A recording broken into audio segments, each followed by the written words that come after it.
ಈ ದಿನ ಕೂಷ್ಮಾಂಡ ದೇವಿಯನ್ನು ನೋಡೋ ಮುಖಾಂತರ ನಮ್ಮ ಜನ್ಮವನ್ನು ಸಾರ್ಥಕ ಮಾಡಿಕೊಳ್ಳುತ್ತಾ ಆಕೆಯ ಬಗ್ಗೆ ಇರತಕ್ಕಂತಹ ಮಂತ್ರವನ್ನು ಕೇಳೋಣ. ಬೇಕು ಅಂದರೂ ತಿರುಗಬಾರದ್ದು ಬಾಲ್ಯ, ಬೇಡ ಅಂದರೂ ಬರೋದು ಸಾವು. ಎಷ್ಟು ಇದ್ದರೂ ಇನ್ನೂ ಬೇಕು ಅನ್ನೋದು ಹಣ. ಬಿಡಿಸಲಾಗದ ಬಂಧನ ಅಂದರೆ ಅದು ಪ್ರೀತಿ. ಮರೆಯಲಾಗತ್ತೆ ನೆನಪು ಅಂತಂದರೆ ಮತ್ತೆ ಮತ್ತೆ ಕಾಡುವಂಥದ್ದು ಸ್ನೇಹ.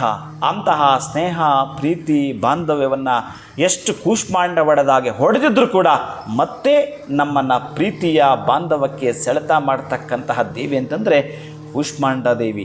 ಅಂತಹ ಕೂಷ್ಮಾಂಡ ದೇವಿಯ ಸ್ತೋತ್ರವನ್ನು ಕೇಳೋ ಮುಖಾಂತರ ನಮ್ಮ ಜನ್ಮವನ್ನು ಪುನೀತವನ್ನಾಗಿಸಿಕೊಳ್ಳೋಣ. ಸುರಾ ಸಂಪೂರ್ಣ ಕಲಶಂ ರುದರಾಪ್ಲೋತಮೇವ ಚ ದದಾನ ಹಸ್ತಪದ್ಮಾಭ್ಯಂ ಕೂಷ್ಮಾಂಡ ಶುಭದಾಸ್ತು ಮೇ. ಶುಭಂ ಭೂಯಾತ್. ಒಳಿತಾಗಲಿ.